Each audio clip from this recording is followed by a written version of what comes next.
So once again, my name is Seth Phelps, also known as Mr. ADU, and silly stuff, but it still works. And we're here today to talk about ADUs. There's so much new stuff in ADU land, and now even more importantly, SB9. So there's a lot of new opportunities, and some of these opportunities are very specific to real estate agents, which is why we're here. So just to give you a little quick background about me, I'm originally from Minnesota, you betcha, and you'll still hear a little bit of that in my voice. But you know, since the movie Fargo came out, now it's cool to have a Minnesota accent. Okay. But I've lived in Los Angeles area for 35 years, and I've been a real estate broker agent for 32 years. And I had a really great career in real estate sales, really enjoyed it, learned a lot along the way. Everything was going great until 2007. And then all of a sudden overnight, I went from having this really great paying job that I liked very much to being completely unemployed. So I looked around to see what else I could do while I was waiting for the market to hopefully heal, and decided to go into the house flipping business. So I started flipping houses, and you know, these prices seem so crazy. We were buying properties at the courthouse steps in LA, and we were buying houses for $120,000. And then we do a little fix up to them, and we'd sell them for $160,000, $180,000. So we had to learn a lot of new skill sets to do that. But we got that down. It was certainly helpful that I had a real estate background when I went into that business. And then I realized that with those kind of numbers, buying 120, selling 160, and having to pay for the fix up and the carrying costs and everything, there was a little margin in there, but it wasn't translating into many dollars. So the only way to really make money doing that would be to do a lot of projects at the same time. So had to learn new skill sets of how to manage multiple projects at the same time. And we got better and better at that until we were, you know, typically running 8 to 12 rehabs at the same time. And then very fortunately, of course, the market did begin to heal. And as it did, we just started to flip homes in more and more expensive neighborhoods. So we got all the way to the top of that food chain, where we were doing ground up new construction in the ultra luxury market in Beverly Hills, Bel Air, Hollywood Hills. And those homes were now selling in the $10 million range. But we were spec builders, and those projects are so complicated that from the time you start to the time you can just get to market is 2 years. And a lot can go wrong in 2 years. We were spec builders, so we were having to invest millions of dollars in the dirt, millions of dollars in construction, and then 2 years. This is Carmenza. We would have to hope that all that time and money would be rewarded. Now, of course, we know one thing in the real estate business very clearly is that the market moves in cycles. Sometimes it's moving up, sometimes it's moving down, and you do not want to be the last man standing when the music stops, when you've got multi-million-dollar investments on there and you've spent 2 years of your life on a project. So we've been in an upward appreciating market for a while now, so I was just starting to be cognizant of this possibility. So I talked to my business partner at that time to our next project to scale it back into a lower price range with a smaller construction, and that we could do faster just to kind of mitigate the risk. So we bought a property in Culver City. It was a probate, and we bought it for $735,000 with the intention of doing what we had to do, which was just to knock it down and then build the biggest 2-story modern box on it, but something with a more modest price tag on the back end of about $2 million.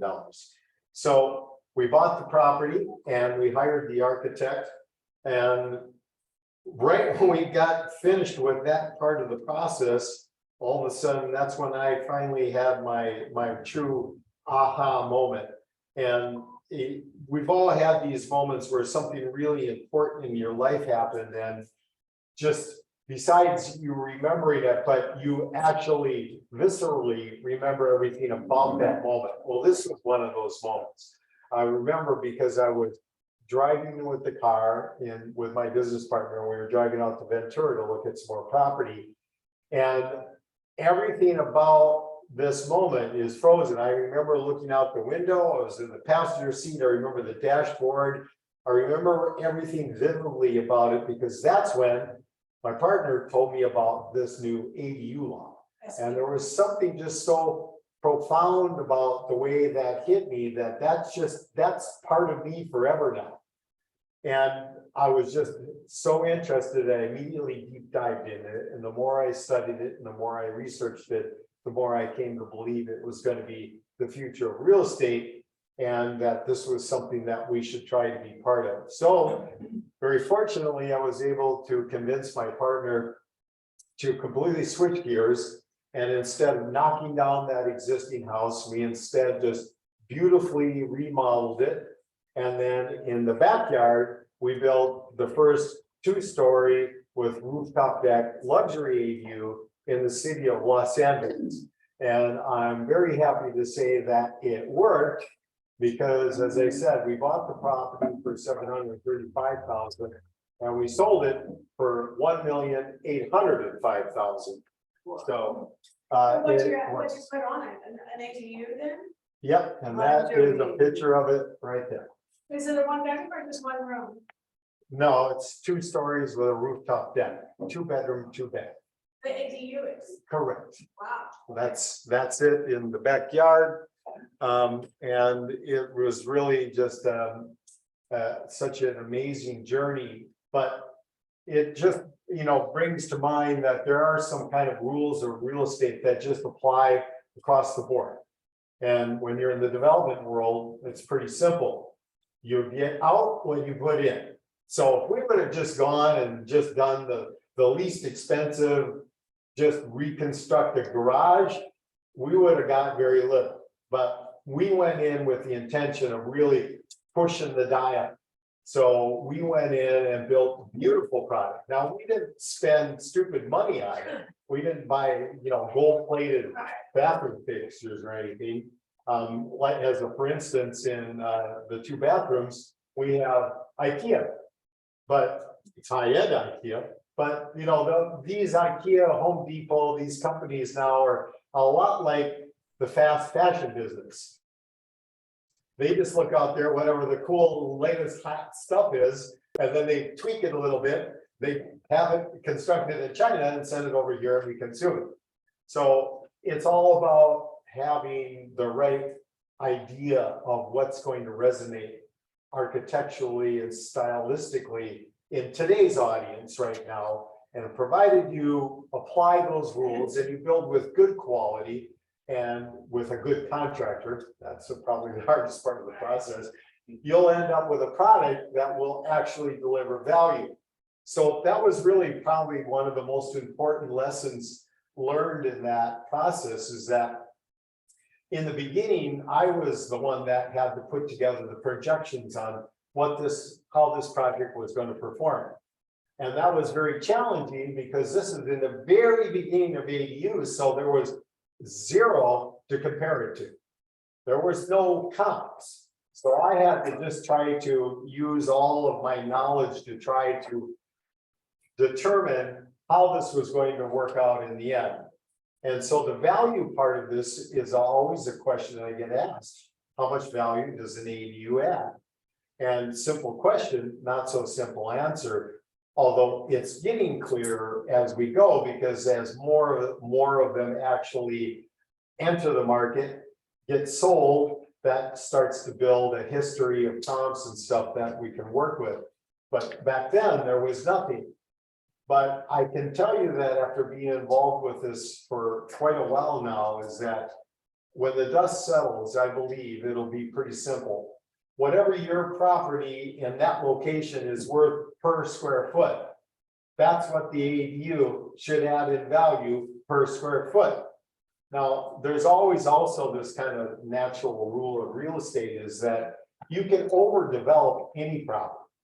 So if you've got a neighborhood that's primarily 1,200 square foot homes, and all of a sudden you decide to expand your home and make it a 3,000 square foot home, you're not going to get that same value per square foot out of it because you're an anomaly for the area. But provided you're building bigger in a neighborhood that does have bigger homes in it, it all should work out where that price per square foot will be exactly the same. And very fortunately, in our first one, where I didn't even understand all these concepts yet, it did work out. Now, Culver City is not Beverly Hills, but it's a nice area. And we not only sold it at that price where we were successful in it, but we actually set a per square foot price record when we sold that property.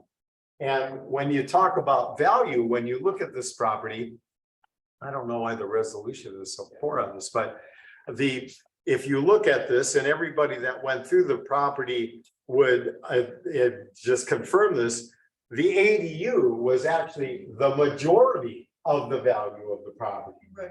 And as proof of that, the guy that bought that property, where do you think he lives? In the ADU. And everybody that I toured through the property, when we would get back there, they all go, well, I'd rather live here. And I go, me too. So it's that value thing, but it follows some of the simple rules of real estate that already exist. So it will bring tremendous value to a property. As further proof of that, when he bought the property, rented out the front house for $4,500 a month, moved into that, and then a couple of years later, he moved off of the property and he rents the ADU for $5,500 a month. So it really, the price per square foot and value and the price in rent all kind of follow right along the same track. Yeah. I have a question about that. If he had stayed in that back, the ADU, rented out the front for Airbnb, he could because he lived on the property, right? Yeah. Because Airbnb and VRBOs now, you can only do it if you live on the Yes, premises, exactly. is that right? Yes, absolutely. That is correct. Yeah, you can only do it, you can't live off-site. Yeah. Anymore. Yeah. If it's, what about if it's a single family resident? Then you rent a room, you can rent rooms, yeah. You have to still technically live on the property, so that's it. And then you can only do it at a maximum number of days, although you can pay a fee and then rent it even more days of the year. It's all about It's complicated, but Airbnb is in the right location, can deliver you triple the rent. Right. So there's a lot of people that are doing it above and beyond board. I know a property management company that only does short-term rental. And there's a lot more than just Airbnb in terms of sites that do that. And his company, I think there's something like 7 of them. For the people that are like trying to do it a little bit more clandestine, they do it in stealth mode. And what they do is they turn the listing off every day, weekdays, from 8 o'clock to 5 o'clock. And then it's live. And the reason they do that is because the government people that are looking for this kind of stuff, that's when they're looking, when they're at their jobs. So they turn it off, and it's kind of funny because from what I understand from the statistics of it, actually the majority of people doing their bookings don't do it during normal business hours. They do it other hours. So it actually works out. So there's all kinds of strategies of how to maximize your income potential from doing ADUs.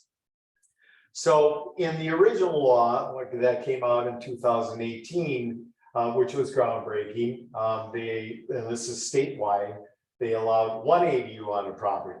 And that was really amazing, and it started to take off. Now, some cities fought it, some cities embraced it. We're very fortunate in that the city of Los Angeles has been very, very pro housing creation, as they need to be, and the whole state really needs to be. So they immediately opened it up and encouraged it. There's already been over 19,000 permits pulled for ADUs in the city of LA. Other cities fought it. Some of them have been slapped down since, like Huntington Beach. They actually got sued by the state for their non-compliance, and they lost. The Huntington Beach lost, of course. So the state was watching and seeing what was going on with it. When they saw in the cities that encouraged it, it was working very well. So they went back in 2020 and added some more elements to the law. So in 2020, they also now made it so that single family properties can have 2 ADUs. Now, this is where it starts to get a little more complicated because one of the 2 units has to be a junior ADU, and that's a little bit different. That has to be something that's attached to the primary dwelling, and it can only be a maximum of 500 square feet, which is still okay. So that particularly worked well for people that had an attached garage, because that could easily then be turned into a junior ADU. But there is one little extra thing that goes along with that. A regular ADU requires no owner occupancy on the property. But if you have a junior ADU, that does trigger an owner occupancy requirement. The owner of the property has to live in one of the units. And it's really even more than that, because it's not just that owner. That actually goes on the deed as a deed restriction. So every future owner also has to occupy one of those units. That's valuable then. That doesn't seem valuable, and that doesn't seem like a good value. Well, for an owner user that wants the income, that's perfect. For somebody that is just an investor that is not going to live on the property, that's a problem. However, it's easy to unwind it. You just basically have to remove the kitchen from the junior ADU, and now it's not an ADU anymore, so you're okay. It's at 500 square feet. Yeah, that's the maximum for the junior ADU. Now, per the state law, the maximum for the regular ADU can be up to 1,200 square feet. But they did give a lot of individual latitude to the local municipalities on the size. So the maximum is typically 1,200 square feet. But regardless of any restrictions the city might put on it, like lot size, open space, floor area ratios, any of that, they have to allow, the cities have to allow a minimum of 800 square foot units. So that's just an absolute under any circumstance. Now, of course, that's separate for the junior ADUs.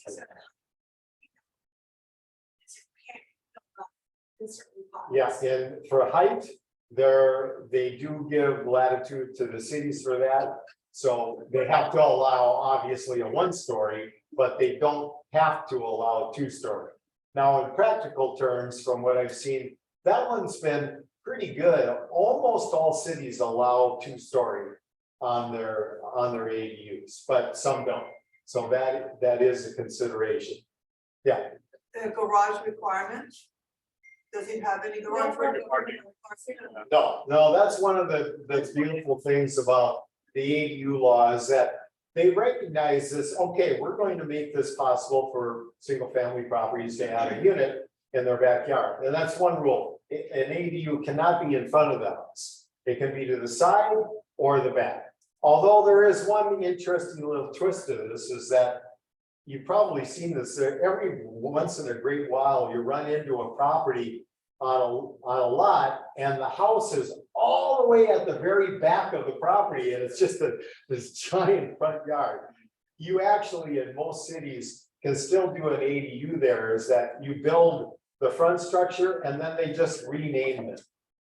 So the ADU becomes the house and the house becomes the ADU. Basically, you change the address like that. Huh? Basically, you change the address, switch them. No, the address of the original structure stays what it was, but you do get it regardless. When you do an ADU, you get a new address for the ADU. And usually that's no big deal, but it kind of depends on if there's like no space in the numbers, then you have to do a like in 1/2 or something like that as the address of the other unit. But from my experience. Is it parcel off the lot?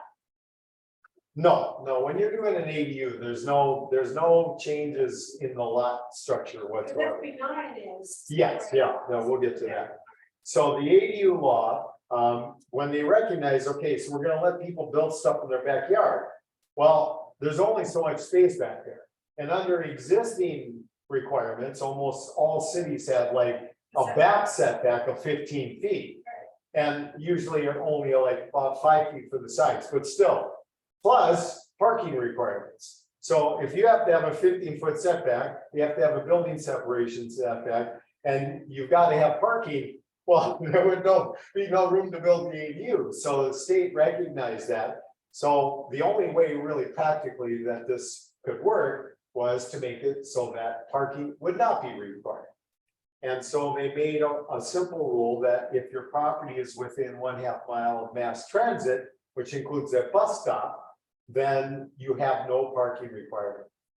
And I analyze properties every day, and this is one thing that if you ever have a client or you have a property you want to know, you can just call me up, and through the miracle of Google Maps, I can walk through the backyard with whoever it is I'm talking to, and I can tell within 5 minutes of what they can, where they can or can't do on that property. And that actually has a great tool for determining the bus stop proximity. You just click on nearby and put in bus stop, and it tells you exactly how far away the bus stops are from that property. But in my 4 years of doing this now, I think in total out of maybe 1,000 properties I've looked at, maybe 4 were not within a 1/2 mile of a bus stop. It's pretty amazing. We have a really well-developed mass transit system. Probably we don't use it, but it's out there and it meets the parking requirement. So no parking requirement. And that really helped a lot. But the real change that happened for our company, and this is something that you need to be aware of, is that besides adding the second ADU to the single family property, they added ADUs to multifamily properties.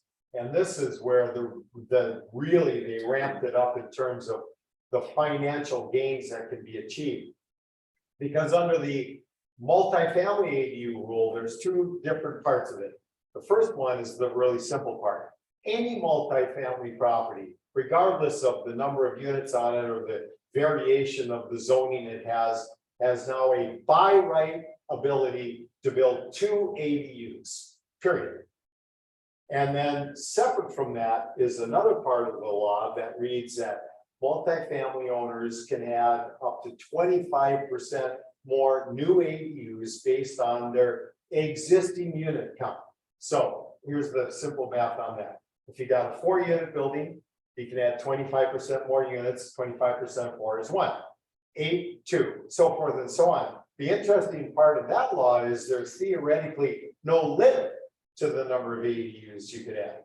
We have clients that have 100-unit apartment buildings, they can add 25% more units. That's 25 units. But a lot of them are converting garages. But yes, the catch to that is that can only be the conversion of existing non-living space, which could be a rec room, a storage room, any of that stuff, or parking.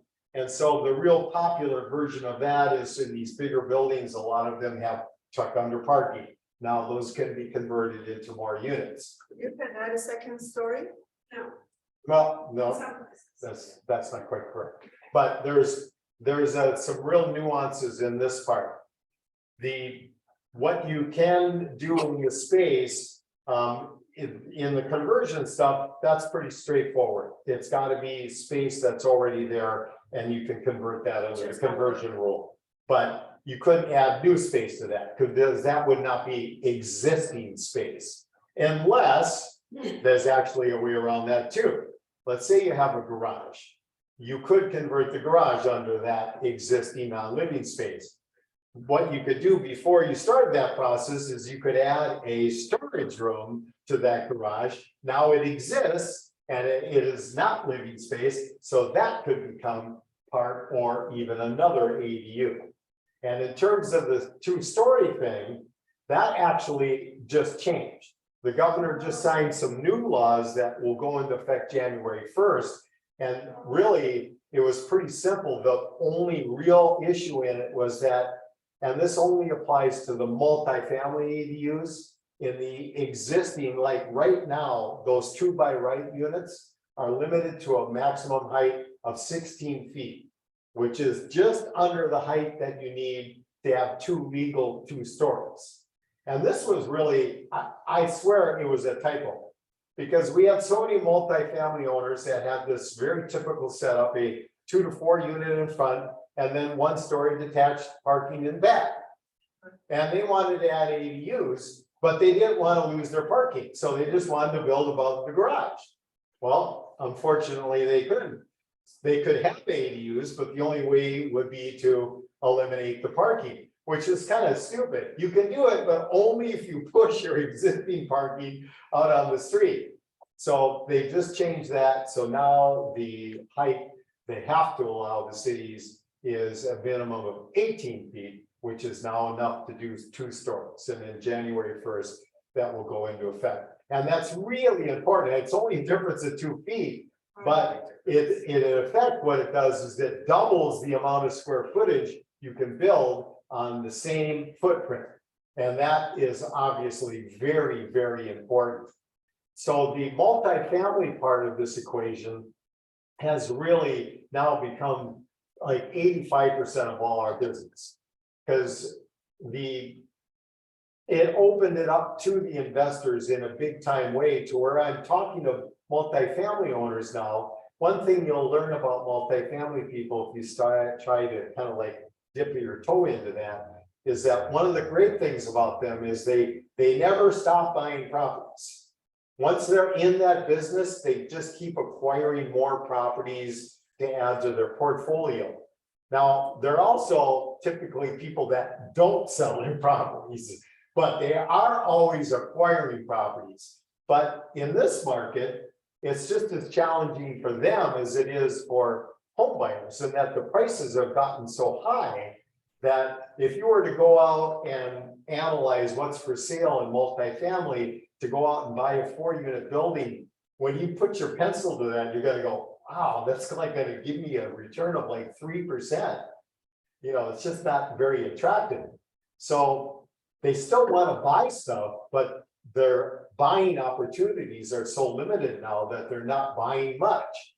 Now, though, they got a whole new tool because they already own properties, and now, courtesy of the government, probably most of their properties are completely maxed out. They can't have any more units on based on the current zonings, but now they can. So now they can actually create new units on an asset they already own. So once this really pounded in my head, I realized this is when I'm talking to them, it's not a discussion of should you do it, it would be why wouldn't you do it? I mean, now you've got an opportunity to crank out more profit out of a property you already own. And you can't miss on the economic advantage of this. You can screw this 80 up any way you want. And this is single family or multifamily. It will always be a home run. And why? Because courtesy of the government, you now get to build an income producing asset on free land because you already own the land. So you don't even have to use that in the calculation. You're going to compute, you got to spend money to build the ADU, right? So it's an investment. So when you analyze your investment, there's only 2 things you got to consider: the cost of the construction versus the rent it'll create, or the cost of construction versus the equity it'll create. That's it. There is no land cost in that equation because the land's already there and you already own it. And on that basis, it will always be a home run. And even though construction costs in this area and everywhere are quite high, like our all-in number is about $320 a square foot. So that's a lot of money. But in the areas we're talking about, everything's $500 a foot or a lot more. So exactly. So that area that we built, that's that property. We sold that at over $800 a square foot. And it was $320 a square foot to build. That's a pretty good investment. And the rents follow right along with the same formula. So it will always be. Does it affect your taxes, property taxes? Yes, yeah, but it's, courtesy of our Prop 13, that is our property tax guidelines in the state, we get a real break there. Because although you live in a $800 square foot area and you add 1,000 square feet, so you've added $800,000 in value. But that's not how the tax assessor looks at it. They've got a much simpler formula, which is much to your benefit. They go by the cost of the construction. And so you still have your same tax bill, but you'll have a supplemental bill that will be based on the improvement that you made to your property, which is the same as anything else. Like if you add a family room or whatever, same thing. One other little caveat to that is the cost of the construction. And who tells them what that cost is? You do. So it's self-reporting. Now, if you go in and build an ADU and tell them that it costs $10,000, good luck on that. But at any rate, that's just one of the facets. So regardless, it's going to be a lot less than the value that it's creating versus the amount that it's going to increase your property taxes is going to be much lower. But that is part of the investment for sure, which should be fixed, always figured into. So when you build, all the paperwork and all the reporting to whomever, you have to report the permits and everything, right? Yeah, I mean, we have, the stages of the construction that we offer resources for, part or all, doesn't matter. We're officially a consultancy, but most of our clients, we hand everything and hand them the keys when it's done.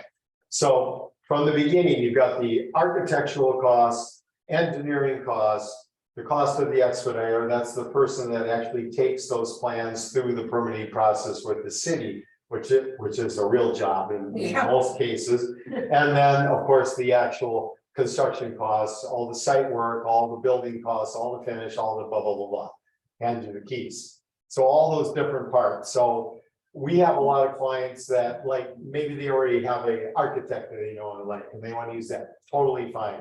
We'll work with that. Although I always caution them that you're going to go that route, make sure your architect really understands all the nuances of the ADU requirements, because there's a lot of differences between that and just regular stuff. Have you seen Azure printed homes in Boxable? Oh, yeah. Because I have somebody they came in and spoke to us, and so somebody's adding that Azure printed homes to it, and the city said, basically, they kind of help them get the permits. And the city said it was okay. Remember, you said something about being in the front, Right. because she had no background. She's on this long thing in the houses. So they said as long as it's past the 20 feet setback, she's allowed to put that up front. Yeah, but they switch the designation of that. So that new structure actually becomes the primary dwelling and the other one is the ADU. Good, that would bring taxes down. If it's only 79,000 versus 800,000 for the house. No, the supplement, her regular taxes don't change. Okay, It's going to be a supplemental tax bill based on the new construction that was added. and that's just that. Yeah, whatever they did. And there's all kinds of new construction techniques, the 3D printing, the factory, the modular, and believe me, I want there to be a great factory built option, and I'm glad that you brought that up, because I actually just found a company that I think is going to work, because one of the challenges with most of the prefab stuff right now is that they build it in what I call the big box. So they build the whole structure in one big box.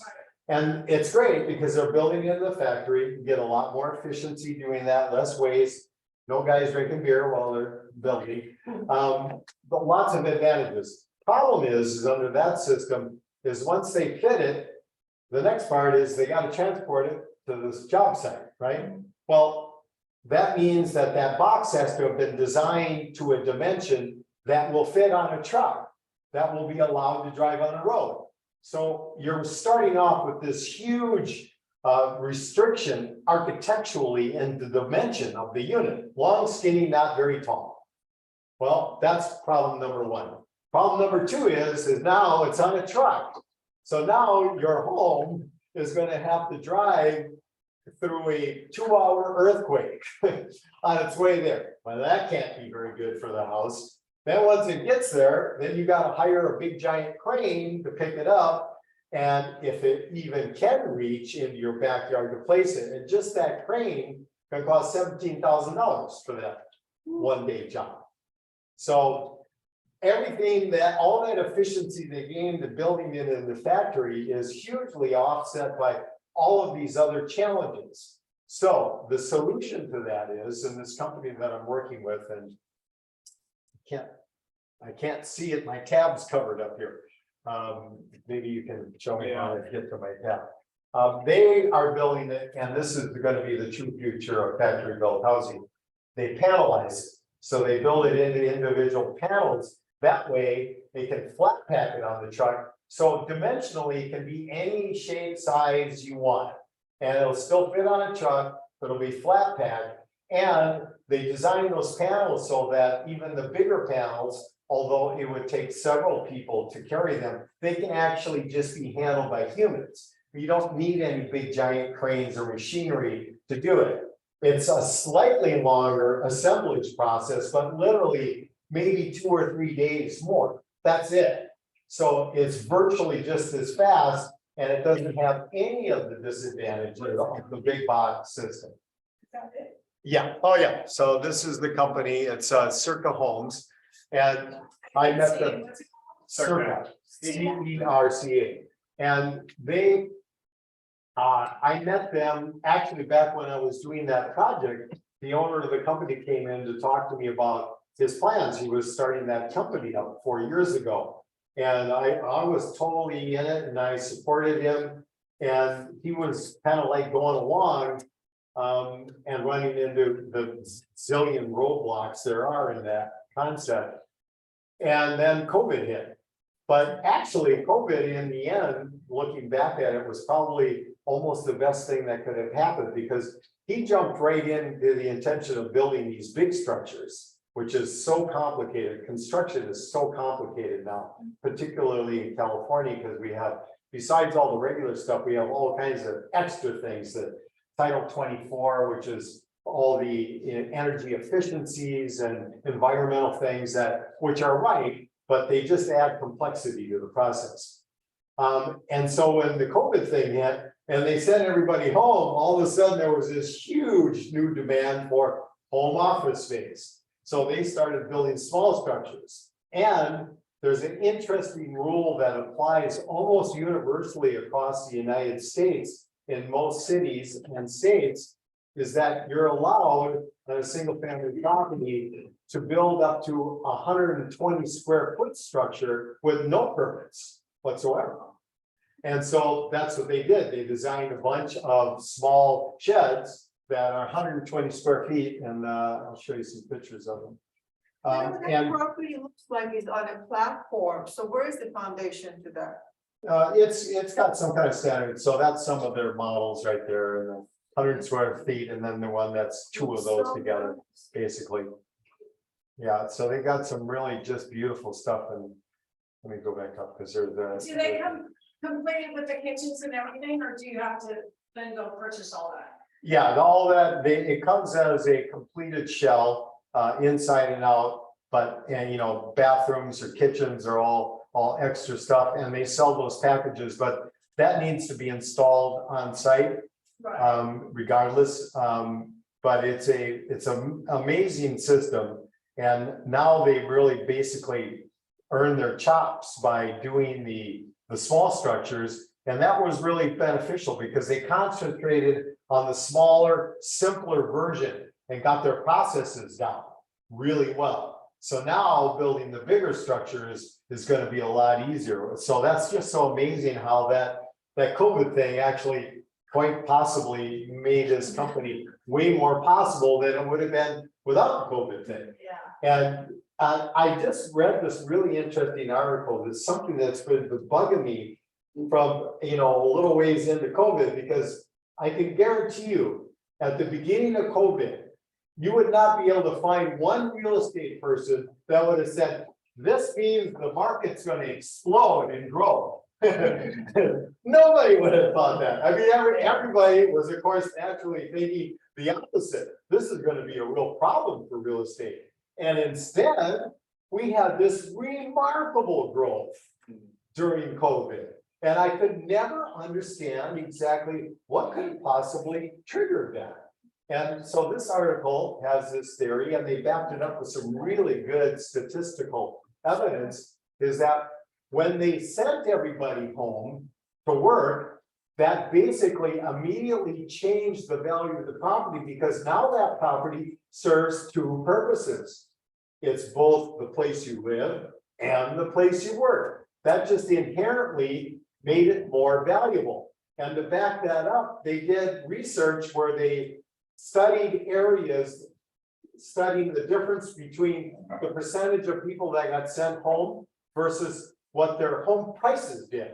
And it exactly matched up. The places that had the highest number of percentage of people sent home had the highest gain in prices, and it matched up every place that they analyzed it across the country. And it actually makes sense. So I think that was probably a big part of this. So But But then that- you vacate the businesses and it gave it to residential, so, real estate, you give one to the other and, well, it definitely didn't help office space, that's for sure. That yeah, got hurt, but of course, now many people are going back, but what has happened during that process is pre-COVID, I believe it was only like 2 to 3% of the workforce was working from home. During the peak of COVID, that was up over 40%, almost 50%. But now they believe that even after it's all gone away, we're going to be to a 26 to 27% work from home, or at least part-time. I mean, that's such a radical change in the work environment that happened just overnight because of the COVID thing. But it's, the such far-reaching ramifications across the board in our society.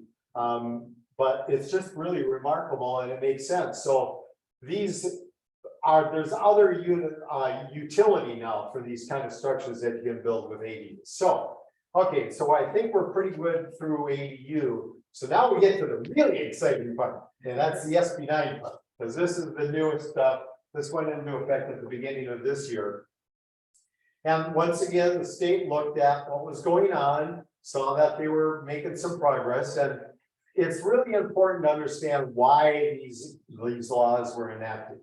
The number one by far reason is because our state and many urban areas, period, across the country, but our whole state, we have such a critical housing shortage that it's got to be addressed. And I have people ask me all the time, really?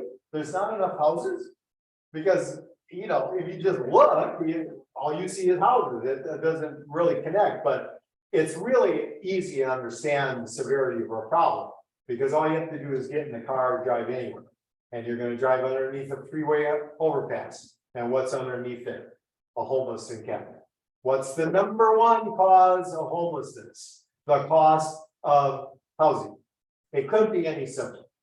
And there's only one way to fix the housing shortage: build more housing. So, it's hard to build more housing under the existing rules. So they knew they had to do something. And as government stuff goes, these laws are really brilliant in that instead of just, raising taxes to raise more money to go give to somebody to solve the problem, instead, they came up with a way to incentivize the private market to build more housing, which makes a lot more sense by changing the rules for building housing. So we need to build more. People want to live in cities, and to build more in cities, this is where the problem is. There's no vacant land. It's already all been developed. So the only way you can add density, and what they've done in the past, and they still do, their main tool was, okay, we're going to pick one part of the city and we're going to upzone that. So now they can add a lot more units, a lot taller apartment buildings to create more housing. Well, that works. It creates more housing, but that's a completely different strategy, because that really does change the neighborhood, obviously. That completely, now you've created islands within the city that are completely different from the rest of the city. And the only people that directly financially benefit from that new development are the big, deep pocketed developers that have enough money to build these big giant apartment buildings. So it's not equitable. This new concept under ADUs, it's completely different. It spreads the density out across the entire city. And keep in mind, in California, almost 70% of all of the lots throughout the entire state are zoned R1 for 1 unit on it. So we've got this huge percentage of land that only it previously could have 1 unit on it. So something's got to give here. So by doing it this way, they're spreading it out across the whole city. But what I really like about it is that the people that directly financially develop that get the profit from this new development are just regular people, just regular mom and pop property owners. They get to get that new benefit from it, not some big developer. So it's equitable. It spreads the density across, and it also spreads the opportunity for this opportunity across everybody virtually. So this is the new growing trend. The state looked at it. What more can we do? So they came up with SB 9. And this is even more radical because now, and once again, this is statewide, cities have to allow, it's called a mandate. Almost all single family properties now can be subdivided into 2 separate legal lots. Separate legal lots. And on each one of those lots, they can build 2 units. So this is really groundbreaking. What was just 1 lot with 1 house on it, now can be 2 lots with a total of 4 legal units on, living Is there units on. a limit before you can subdivide something like that? Yeah, there's a minimum lot size. I always have to laugh when I say that. Yes, there is a minimum lot size, 2,400 square feet. Wow. You get it? You can act, no, you can build, you can subdivide a 2,400 square foot lot into 2 1,200 square foot lots. And on each one of those 1,200 square foot lots, you could put 2 units. Now fitting that on there, that might be a little more challenging, but technically you can. So in effect, there is no minimum lot size, because when I thought about that, I go, well, what percentage of lots are under 2,400 square feet? Maybe 3% or something like that. So basically, virtually every lot can be subdivided. So this is the opportunity. Now, this is where you guys have a new opportunity. Does anybody out here farm still? Okay, Everywhere. okay, good. Well, regardless, when you farm in the real estate business, you pick a geographical area, and then you just go after that group of people over and over and over again. You door knock, you send to them, you email them, you phone them. You just keep in contact with them, and that strategy works, and it will always work. But within anybody's farm, they've already identified typically the older property owner that goes after the 10th time, they go, listen, I told you, I'm never going to sell my property. I'm never going to sell this property. When I die, I'm going to pass it on to my heirs. I'm never going to sell this property. Stop calling me. You're wasting your time. And that's a dead end, but not anymore. Because now there's a new way you can look at this. Because remember, you're subdividing the lot into 2 separate legal lots. So now you can go back to that same homeowner and go, Mr. Homeowner, I know you're never going to sell your property. You're going to pass it on to your kids. Well, what if I could tell you that you can keep your house, live in it, to you as long as you want, pass it on to your kids, no problem. But in the meantime, you've got this big lot. You don't use that lot. Matter of fact, it kind of like pisses you off because you got to take care of it. I'm going to take care of 2 problems for you. I can sell your backyard for $500,000 or more. You get to keep your house. You don't have your problem anymore, and you've got $500,000 to play with along the way. How's that sound? Why not? They don't have to do any development at all, because the government just magically created in the state of California over 1 million new lots that can be sold separately.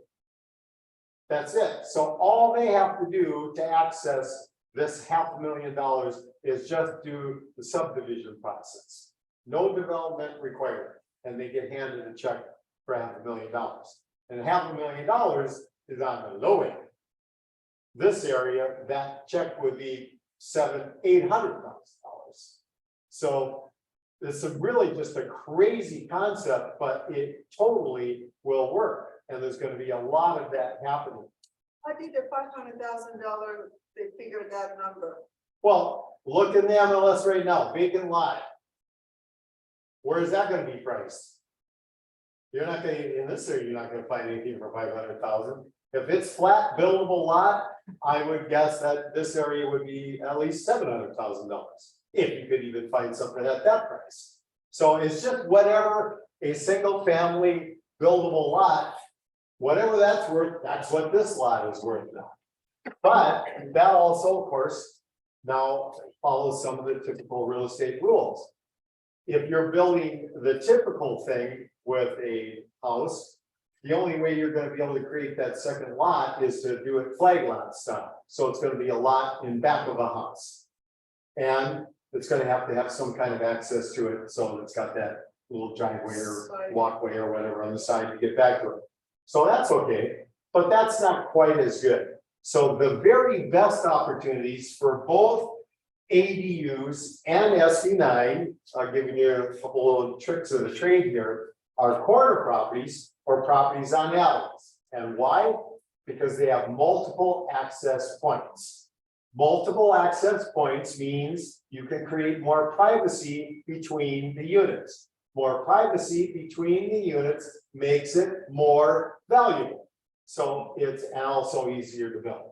So corner lots, properties on alleys are the trifecta, an alley and a corner lot.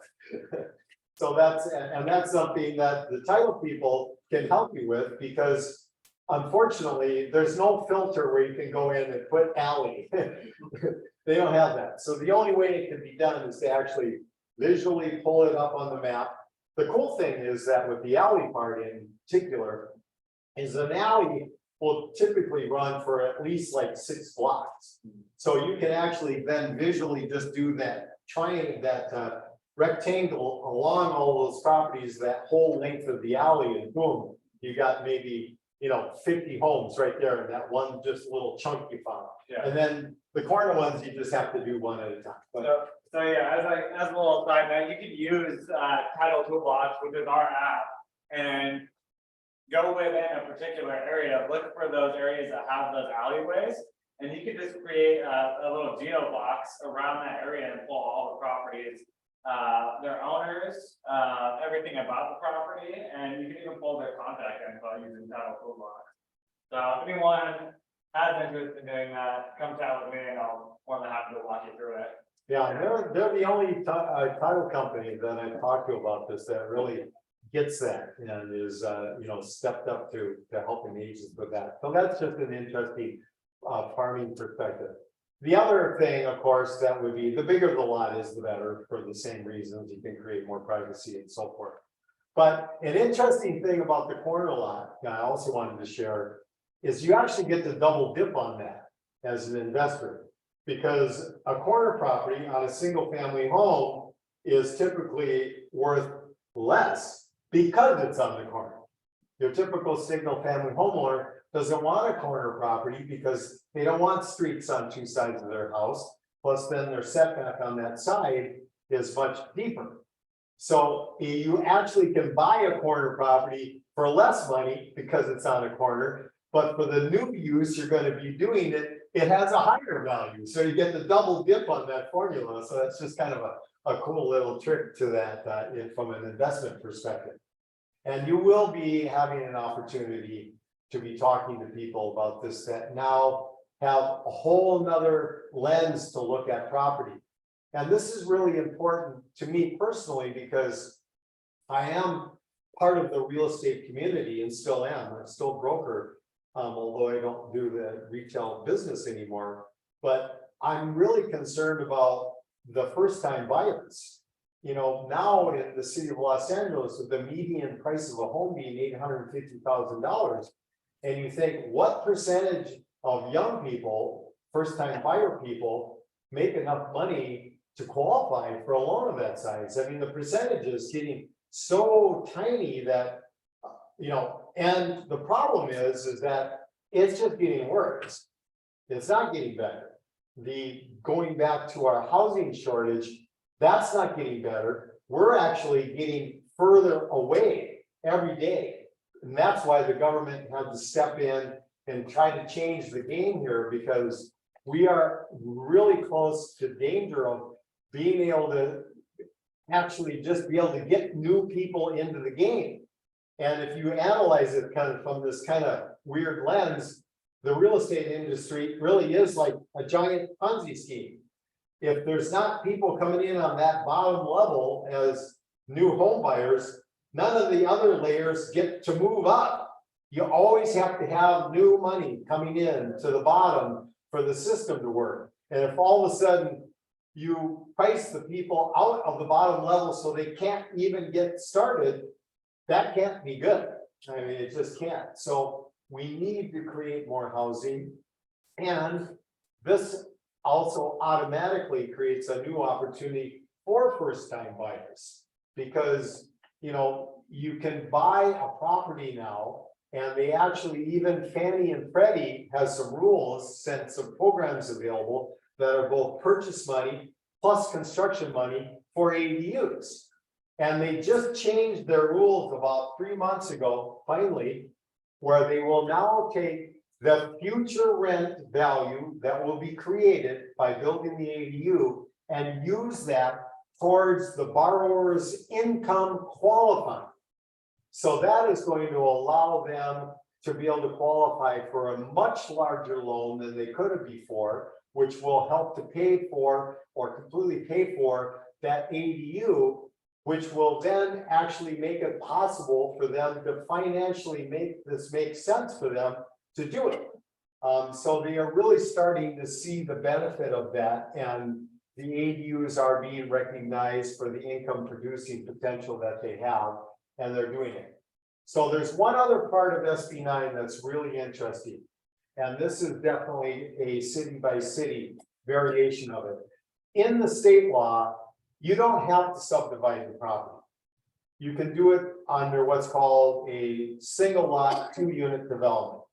With that, you don't subdivide the lot, but now you can build 2 units on it. Well, that's really no big deal. You can have 2 units now, even under the ADU rule. So there's really nothing new there. But they did that because that just laid the groundwork open for cities, if they wanted to add some more incentives. And once again, the city of Los Angeles and also the unincorporated of Los Angeles County have the same rule. They found a way to enhance it. So under the single lot development rule, this is the way it has to happen. It has to happen in 2 phases. First, you create the 2 units that you're allowed on the single lot. Now, the easiest way to do that would be to just take an existing single family home and this just completely reconfigure it into 2 units. Or expand it and convert it into 2 units, or knock it down and build 2 units. Once you've built the 2 units, now the city looks at it as being a multifamily property. The zoning is still R1, but it's legal 2 units. And because of that, the city is going to allow you to further develop it under their existing multifamily ADU rules, which we just talked about. That means you've got your 2 in front. Now you get to add your 2 by right units in back, plus you can actually add a 5th unit under the conversion rule by converting a garage that was either there before or not attached to the front house as the 5th unit. So you now have 5 legal units on one single family lot. And because you did not subdivide the land, there is no owner occupancy at all. Wow. So they did that specifically because they want the investors to be in the game. Because doing this one homeowner at a time, that's great, but it's going to take a long time. I mean, we're short 500,000 homes to get to what they see as the theoretical right market balance in the market. So they know that if they opened it up to investors, things would happen a lot faster. So there's gonna be a lot of that new development going on. And I should have said that before, when you do the lot split version, does have a owner occupancy requirement, but it's a pretty easy one. The owner of the property, from the time they subdivide the property, has to live in one of the units for 3 years. But then it just goes away and it's non-existent. Can you use it as partial occupancy? In other words, keep part of it and don't live 24 hours, 12 months a year, just. You need to be able to show legal residency. I see So, the address. yeah, you gotta. Yeah, I'm sure there's gonna be a lot of stuff going on with that part of it, but that's the rule. But under the single lot thing, you don't have that to begin with. Plus, I mean, that's a different kind of opportunity. Obviously, it's not selling a separate parcel off, but it's 5 units instead of 4 units, so it's better from that perspective. And for investors, it's radically better way to go. But there is going to be, it's just fascinating to see how this works out. I mean, this, obviously, if that same, let's just use a hypothetical. You got $1 million property. Now they can sell their backyard separately for $500,000. So theoretically, now that property is worth in total $1.5 million, right? Well, that's not priced into the market yet. This is just a brand new idea that you can do this. So no, the irregular homeowners are gonna go to you, well, no, you can do SB9, so my property's worth another $500,000. That's not the way it is. You have to go through the work to get to that money. But eventually, they change the value of the dirt that your house sits on. Eventually, that will work its way into the value of the property. But not yet. So this is really an extra great time. And something to remember, this is very important. Both SB9 and the ADU law have the same sunset date built into them. That means at the end of 2025, these laws go away. Everything will be grandfathered in that was built during that time, but the opportunity itself will go away. Now, they could extend that before that happens. We'll see. But just keep that in mind that this is just kind of one of those get it while the getting's good things for sure. So any other question? Yeah. So let's say you subdivide and then we get an owner to sell, the vacant part of the backyard. Right. You said this is what, like 5 years? And then later, like, let's say they get someone else to create their own house where they sell a lot. And then you're saying there's like an easement to access to the back, right? You're saying that, wouldn't that affect the resale of the house? Because there's a shorter lot, and now you have a smaller lot. Yeah, that's a very good point. When you sell your backyard, you have a smaller lot, so you reduce the value of your property. But this is really interesting, this formula. Think about this. A great analogy for it.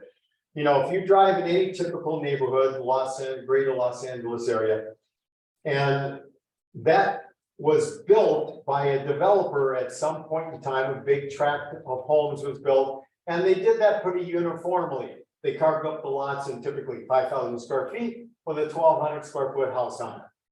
But when you drive down any one of those streets, 1 or 2 of those lots on that block are the same house, but have an 8,000 square foot lot instead of a 5,000 square foot lot.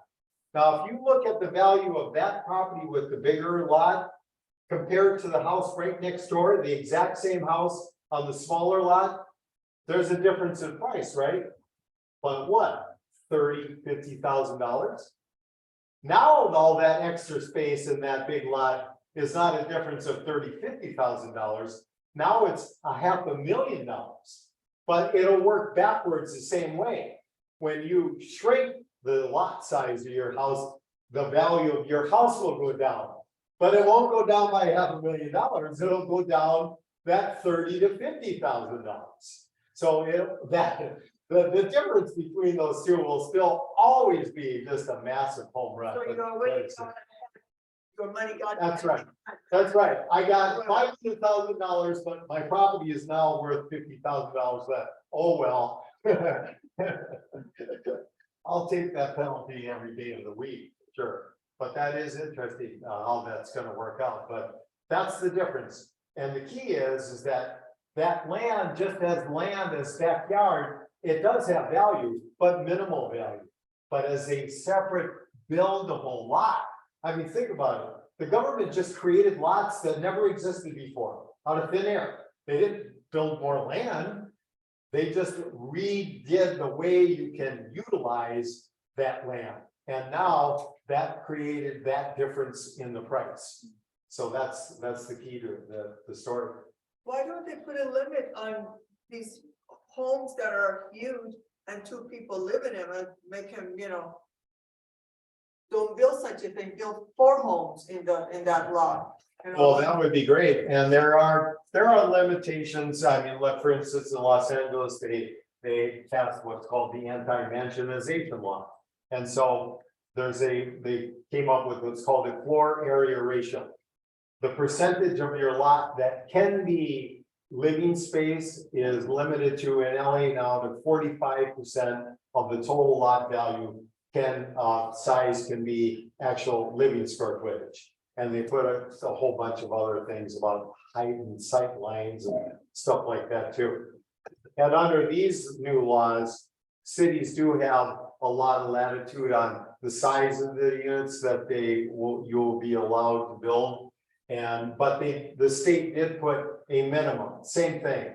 You're allowed to build a minimum of 800 square foot units, no matter what the city says about it. But still, that's relatively small, but if you have 4 800 square foot structures, and by the way, if you already had a house that you started with, and then you added 3 more units to it, the house could be the exception to that. But anything new you build could possibly be limited to as small as 800 square feet a unit. Yeah. Thank you for the information. I've got a couple properties. I've been looking to do a bunch of ADU. So I'm pretty familiar with SB 9 and 10, but I was told that I have a mixed use property. So I was told that I was hoping to put something on there. But it's commercial, part commercial. I heard that they were going to start doing away with commercial for no parking also.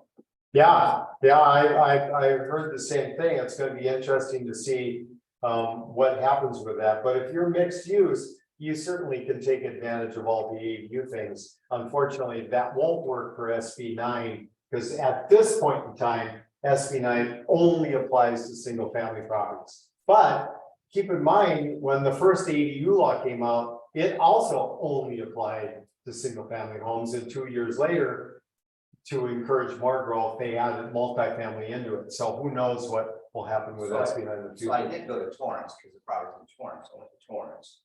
And we all pretty much do some stuff here in Torrance. Right. But they said because it's mixed use that it would not be able to, and they don't know anything, but I heard Newsom signed something for commercial only. Yeah, that's separate, but you absolutely should be, provided the current zoning allows residential use, does it? Because you said mixed in the beginning. But it's mixed, it's a mixed usage. Okay, Commercial.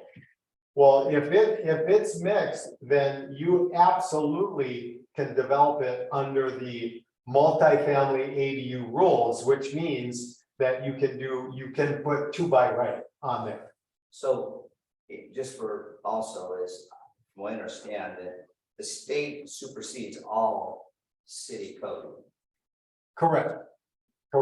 That's why mostly what the state did was, some of theirs are just flat out, but most of their things are, they have to allow a minimum of this. There's a maximum that they put into some of the ADU, like the ADU per the state law is a maximum of 1,200 square feet. So they gave the cities that wiggle room between 800 square feet and 1,200 square feet. But regardless of any other things that the city could throw at you, they have to allow at least 800 square feet. So when going through this is pretty interesting, when I went to Torrance, is they only have a window of 60 days to approve something. If they don't, it's automatically approved. Well, they wrote that into the state law to begin with. Unfortunately, right after that happened, COVID happened, so that went out the window. And unfortunately, it's still, you know, the only way on that particular thing, and that's a thorn in my butt every day, because the permitting processes in all these cities take so ridiculously long. I mean, it's just crazy. And when they wrote the ADU law, they put that in there to, come on, you guys got to do this stuff faster. So they gave them 60 days to say yes or no. And if they don't say anything, it's legally a yes. But the cities are just, none of them have complied with that. One last question is, for a condominium, this is the debate I got in. For a condominium, you could legally go in and convert a garage. That's right. So does the homeowners association supersede where you can't do that? It was a huge, like, It did in the beginning, or at least the original state law didn't address it. And then when they saw that that was happening, they went in that second law that they passed in 2020. They added that provision specifically in there. HOAs also are mandated to have to allow. They did give them some latitude into architectural things that they could require to match up with existing stuff. they could give them a problem to mess with them. Right, but they have to allow them. Now, the problem with these kind of things is that the city can go, or the homeowners can go, well, yeah, that's what they say, but we don't agree, so we say no. Okay, so then what do? Well, really, the only thing you can do is to sue them. Now, ultimately, that's already happened. Like I said, the state's been watching and they saw that certain communities were fighting their ADU law from the beginning and their housing initiatives. So Huntington Beach was digging their heels in. They go, okay, well, if you don't comply, you're gonna get sued. I go, okay. So they sued them and they lost.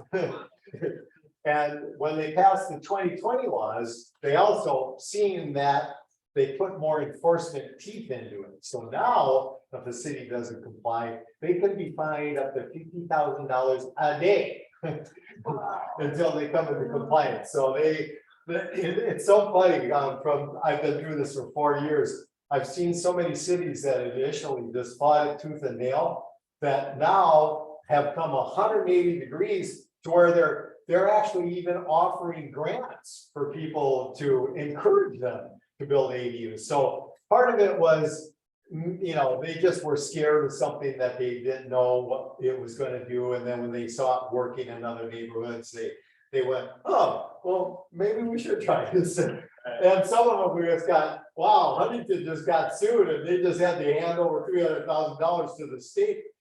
They went, maybe we better change our tune too, but whichever way they get there, but they're getting there. And it's going to be, unfortunately, it's going to be the same process with SB9. Some cities are going to embrace it. Some cities going to fight it, but over the long haul, it'll probably be available just basically everywhere. So lots of opportunity out there. So now, if you want to make an, expand your house, but don't do it an ADU, would the city still cooperating with that because you're like enlarging your house, but without really benefiting to the city? There's no problem with that? Well, you're still going to have potentially, if they have floor area ratios, you're only allowed to build X amount of square footage. And if what you're building is going to exceed that, they would say, no, that you can't build that big, something like that. Great, thank you so much.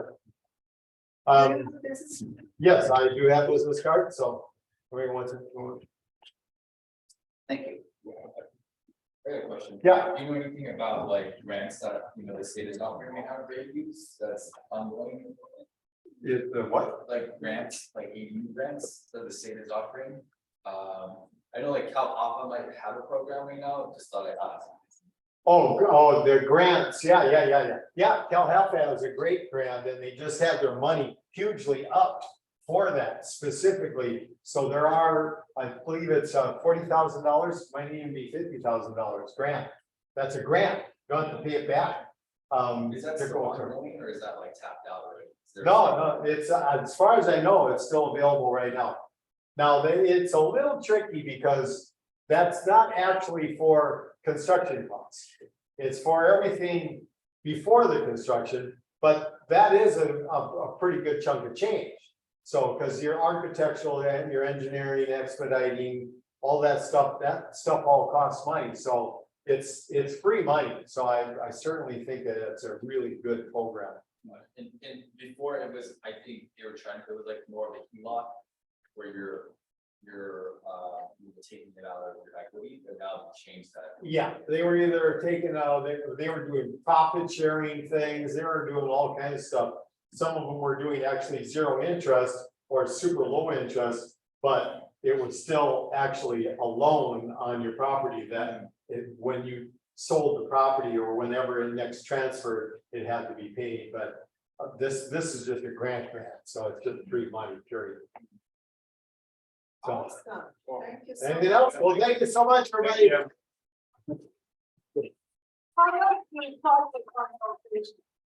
Well, you can call me up and I can look at a property anytime for no money, just let me know.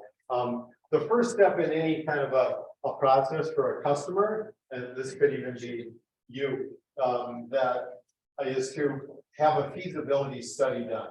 Because first thing you need to know is exactly what can I build here based on all of the governmental rules that apply on this property. So we do a feasibility study for $1,500. And first we analyze it, tell you what you can do. Then based on that, you tell us what you would like to do. And then we can do some preliminary drawings of the floor plan, the site plan, so you can get an idea what that looks like, along with then a very accurate estimate of all the costs that would be involved in that. What financially that would look like as well, based on the equity and the rent that it would create in a comprehensive report. And then if you move forward with any of our other services, then that $1,500 would apply to any of those other services. And we have to do that because we have to actually, pay the architect to put that sort of a report together. And if nothing happens, we can't be out of pocket, and that would not be a good business model. Okay, that's Thank you, it. So anybody wants a card, let me know. Now, what is the time frame that it takes from the beginning